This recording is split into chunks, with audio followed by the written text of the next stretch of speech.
La rubrique de Frédéric.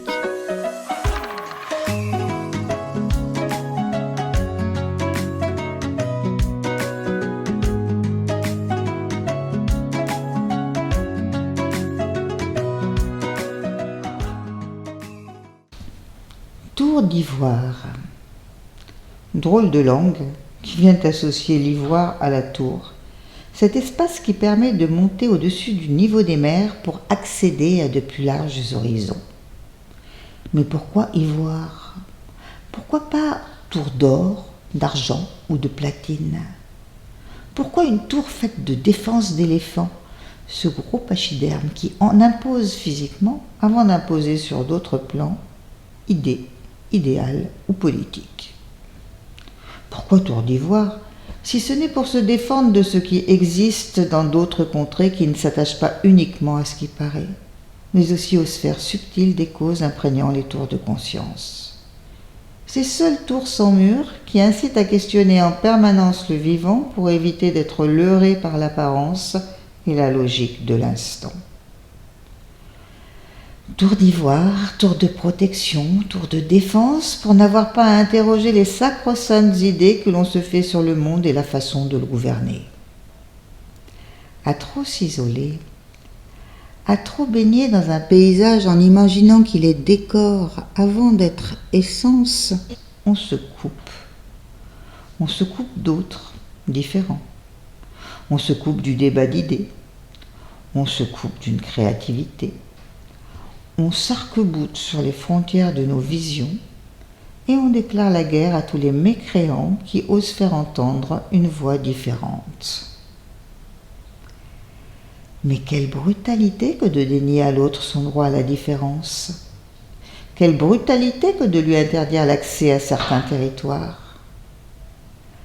Le droit des peuples à disposer d'eux-mêmes, prôné par le droit international, le droit des individus à disposer d'eux-mêmes, disparaît devant la logique d'un tsunami sanitaire. Quand le sage montre la lune, l'imbécile regarde le doigt, dit un proverbe chinois. Et nous voilà à montrer du doigt celles et ceux qui ne répondent pas au doigt et à l'œil aux injonctions pas toujours sages des éditeurs de lois. Dans ce nouveau monde de brutes, l'affirmation d'une vision justifie d'imposer des devoirs sans tolérer la moindre opposition. Au piquet les rebelles, les récalcitrants, les effrontés et les ignares. C'est la nouvelle norme éducative. Car quoi de plus normal que d'adhérer à des normes pour se reconnaître entre soi, entre bien-pensants, entre justiciers fervents défenseurs d'un point de vue unique. Quoi de plus normal que d'accepter benoîtement de se soumettre avec gratitude et obéissance à ce que d'autres, plus avertis, plus responsables, plus visionnaires, plus conséquents, décident pour le bien commun sans imaginer un seul instant qu'ils pourraient se tromper.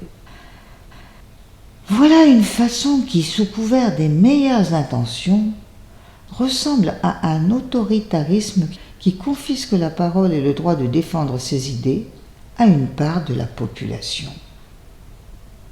Une frange minoritaire n'a plus le droit de penser et d'agir différemment de celle que le pouvoir exige. Incroyable. Nous nous indignons de l'idéologie des talibans qui refusent aux femmes leur liberté, mais nous voilà, au pays des droits de l'homme et du citoyen, pris en flagrant délit d'exclusion vis-à-vis des infâmes qui n'adhèrent pas à la parole d'État. L'abolition de la peine de mort a été une avancée sociale, mais la mort des idées, le fait d'étouffer toute parole, toute pensée, toute action qui, sans faire la guerre, cherche malgré tout à exister, fait sacrément mal à la démocratie. Une tour d'ivoire s'est élevée pour crier haut et fort une vérité unique qui vient museler bon nombre de concitoyens. Le droit de penser par soi-même était une avancée certaine.